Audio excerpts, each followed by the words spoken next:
To Sumathi சமையல். நம்ம வீடியோவை பார்க்குறதுக்கு முன்னாடி நம்ம சேனலை சப்ஸ்கிரைப் பண்ணுங்கள், பக்கத்தில் இருக்க பெல் பட்டனை ப்ரெஸ் பண்ணுங்கள். ஒரு வானலில் கொஞ்சம் நெய் விட்டுக்கணுங்க. ஒரு 2-3 ஸ்பூன் விட்டுக்கலாம். கொஞ்சம் முந்திரியை வறுத்து வச்சுக்கலாம்.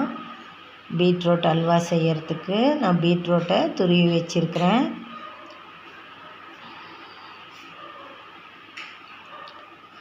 ஒரு 2 ஸ்பூன் நெய் விட்டு முந்திரியை ஃபஸ்ட்டு வறுத்து ஒரு தட்டில் ஒரு சின்ன கப்பில் தள்ளிக்கலாம்.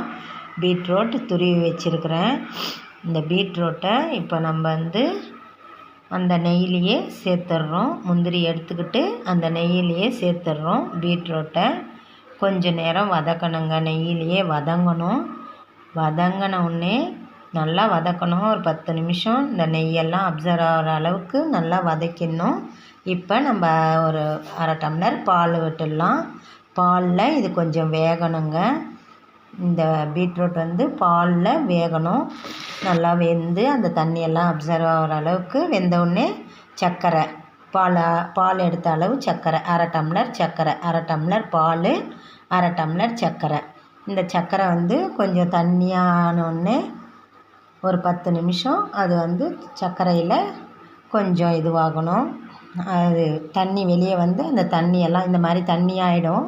சர்க்கரை போட்ட உடனே அந்த தண்ணியெல்லாம் கொஞ்சம் சுண்டுற அளவுக்கு நம்ம கொஞ்சம் நெய் கூட ஒரு 2 ஸ்பூன் விட்டு நல்லா கொஞ்சம் ஃப்ளேம் கூட ஹையில் வச்சு கலந்துக்கலாங்க. அவ்வளோதான்.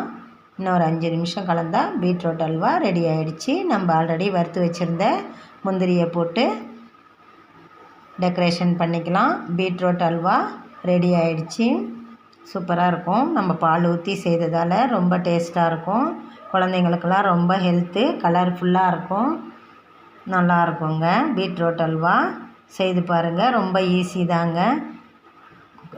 குழந்தைங்கள்லாம் பீட்ரூட் சாப்பிட மாட்டாங்க அப்படின்னு சொல்லுவாங்கள்ல, இந்த மாதிரி கொஞ்சம் எம்மியாக கலர்ஃபுல்லாக நல்லா ஸ்வீட் ஆட் பண்ணி கொடுத்தாக்கா குழந்தைங்க லைக் பண்ணி சாப்பிடுவாங்க. வீடியோ உங்களுக்கு பிடிச்சிருந்தா சப்ஸ்கிரைப் பண்ணுங்கள், பக்கத்தில் இருக்க பெல் பட்டனை ப்ரெஸ் பண்ணுங்கள், ஷேர் பண்ணுங்கள், லைக் பண்ணுங்கள், கமெண்ட் பண்ணுங்கள். தேங்க்யூ.